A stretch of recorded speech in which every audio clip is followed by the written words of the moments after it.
Welcome to This Explainer. Today, we're going to unpack the incredibly inspiring and honestly, surprisingly gritty origins of the world's most luxurious brand. You know, when we hear the name Rolls-Royce today, we instantly think of unimaginable wealth, kings, queens, and global industry leaders.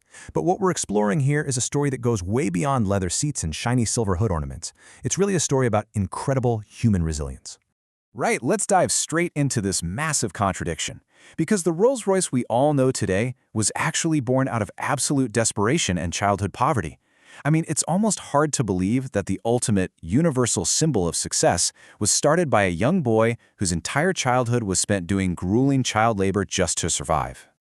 To really grasp this epic rags-to-riches journey, we're going to follow 6 dramatic twists that forged this automotive empire.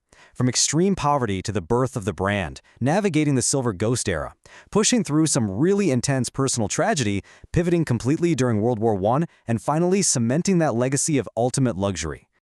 Let's start with a childhood defined by extreme hardship and a relentless, burning drive to learn.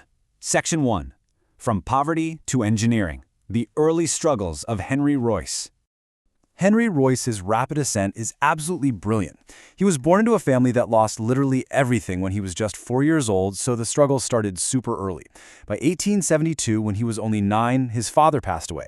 His mother had to work as a maid, and young Henry became a paperboy just to keep them from starving. But a turning point finally arrived in 1877 when an aunt helped him get an apprenticeship at a railway company. He started reading dozens of books, working day and night in the factory, teaching himself carpentry, math, and electronics. By 1880, at age 17, he was a fully capable mechanic, and by 1884, at just 21 years old, he had worked his way up to become an engineer at a company called Maxim Weston. Now here's where it gets interesting. When his employer, Maxim Western, failed and was about to close its doors, Royce didn't just pack it in. He actually had other job offers on the table, but instead he used his entire life savings, which was just £20 by the way, to start his own electrical company in Manchester with a friend. At first, they literally did whatever it took to survive, like repairing old sewing machines and making really basic electrical fittings. But the guy was incredibly observant. He noticed this booming demand for electrical lighting and fittings. So by manufacturing simple but extremely high-quality electrical components, think arc lamps, bulb holders, electronic doorbells, he skyrocketed the company's sales to £20,000 by the year 1900. To put that in perspective, by age 38, he had a family, they were planning a huge new factory, and everything just seemed perfect. Everything was going perfectly until a massive plot twist hits. Section 2. The Birth of Rolls-Royce, a Pursuit of Perfection. In 1901, German and American companies completely flooded the market, prices dropped, and Royce's business began to fail. The immense stress of all this caused his physical and mental health to just rapidly deteriorate. On his doctor's orders to get some fresh air and travel without too much physical strain, Royce went out and bought a French-made car called a Decaville. But it was a complete disaster. It was incredibly noisy, the brakes were basically ineffective, and it overheated constantly. This deeply offended Royce's perfectionist soul. So instead of just trying to fix it, he completely redesigned it from the ground up into a 10-horsepower, 2-cylinder vehicle that was quiet, light, durable, and super reliable. On April 1, 1904, it easily completed a 50-kilometer test drive. Royce realized right then and there he had built something world-class. So Royce had the perfect car, right? But he had zero way to reach the high-end market. The ultimate partnership was born when he met Charles Rolls. Rolls was this passionate motorist, a highly successful businessman who was already selling superior quality cars, and he was actively hunting for a luxury British car maker to back. When Rolls saw Royce's cars at an exhibition, he was completely blown away. He actually told his partner he had found the world's greatest engineer. Royce's brilliant perfectionist engineering perfectly complemented Charles Rolls' elite business connections, and together they officially formed Rolls-Royce Limited in March 1906. With the company up and running and already winning prestigious racing tournaments like the Isle of Man, they needed an undeniable flagship product to prove their unmatched quality to the rest of the world. Section 3. The Silver Ghost Era. Proving extreme quality. At the end of 1906, they launched an absolute marvel of engineering. It boasted a 40 to 50 horsepower six-cylinder engine. It featured a stunning silver body color, but its real defining feature was how remarkably smooth and silent it was. It literally glided down the road like an apparition, which is exactly how it earned the legendary, iconic name, the Silver Ghost.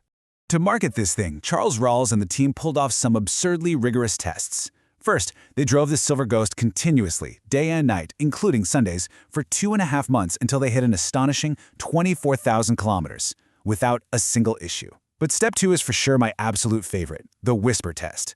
To prove just how flawlessly smooth the engine ran, they would balance a coin on its edge right on the bonnet of the running car and drive it without the coin dropping. The vibration was that non-existent. Unsurprisingly, the Silver Ghost quickly became the undisputed first choice for kings, queens, and industry leaders globally. They were wildly successful. The partnership was a total masterstroke, but disaster suddenly struck from 2 completely unexpected angles. Section 4. Tragedy, illness, and rebirth. Overcoming the darkest days. This marks one of the absolute darkest periods for any company. Charles Rolls was incredibly passionate about aviation. Tragically, on July 12, 1910, the tail section of his right flyer broke, and he crashed from 100 feet in the air. At just 32 years old, Charles Rolls became the first Briton ever killed in an airplane crash. The company was totally devastated. But it gets worse. The very next year, in 1911, Henry Royce's health rapidly declined. He was diagnosed with bowel cancer. Even after a major operation, the doctors gave him a terminal diagnosis. He had just 3 months to live. But defying all the odds, Royce achieved a 100% miraculous recovery. And get this, from his sickbed, not only did he continue improving the Silver Ghost's ground clearance, suspension, and chassis, but he also anchored the brand's visual identity. He had noticed wealthy owners were putting these custom, often pretty inappropriate mascots on their hoods. To protect the brand's elegant image, he commissioned a beautiful standardized mascot. Modeled after British actress Eleanor Thornton, it depicts a woman leaning forward into the wind. It was named the Spirit of Ecstasy, symbolizing grace, freedom, speed, and an overwhelming happiness. Driven by Royce's relentless redesigns and this incredibly popular new mascot, the constantly improved Silver Ghost pushed company profits to an astonishing £90,000 by 1913. They were finally ready to expand internationally. But the luxury car market completely collapsed in 1914 with the sudden outbreak of World War I. Section 5. The World War I Pivot. Adapting for survival. When the economy crashed and Rolls-Royce was forced to fire employees, pretty much everyone thought they were finished. Instead, they executed a pivot of pure survival ingenuity. They met with military authorities and ingeniously modified the hyper-reliable Silver Ghost into vital military vehicles. They added 8mm thick armor and machine gun turrets to create armored cars that could handle the harsh deserts of the Middle East. Because the ride was so incredibly smooth, it was also the perfect vehicle for moving wounded soldiers, so they built war ambulances fitted with stretchers and nightlights, literally saving thousands of lives. And naturally, it became the go-to command vehicle for high-ranking officers. But their biggest war contribution was actually up in the sky. Realizing the British Air Force desperately needed domestic aviation power, Henry Royce, the same man who taught himself electrical engineering as a teenager, sat down and taught himself aero engine design. By 1915, he launched the Eagle engine, which was lighter and more reliable than the competition, earning an immediate order of 500 units. And he didn't stop there. He built the Hawk for light aircraft, the Falcon in 1916, and the massive Condor in 1918. He rapidly produced a fleet of superior engines that gave Britain a vital combat advantage in spying, anti-submarine operations, and bombing missions. After surviving the war and literally saving the company and arguably helping save the country, Rolls-Royce returned to its roots with even greater engineering mastery. Section 6. A Legacy of Ultimate Luxury. The enduring pursuit of excellence. For 15 years after the war, Royce focused on both cars and aero engines. As competition rose from brands like Cadillac, Royce innovated yet again, launching the incredible Phantom in 1925 with four-wheel brakes to replace the Silver Ghost, making them the undisputed kings of the luxury market once more. In 1931, they even acquired their fierce competitor, Bentley, creating an iconic blend of the two brands. Royce continued to innovate relentlessly until he finally passed away on April 22, 1933, at the age of 70, just months before the production of the new Bentley 3.5L.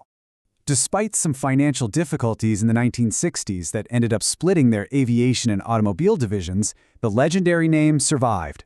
Today, owned by BMW, the brand remains exactly what Henry and Charles envisioned all those years ago. Owning a Rolls-Royce is indeed like owning a masterpiece. It stands today as the ultimate global symbol of perfection, charisma, and unmatched prestige. And that leaves us with a really powerful takeaway. When you trace this incredible journey from a penniless 9-year-old paperboy to a man who literally engineered royalty, you realize something profound.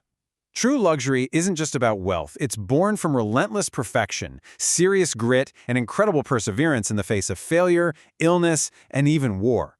So I want to leave you with a final thought to ponder after everything we've uncovered today. What masterpiece are you building?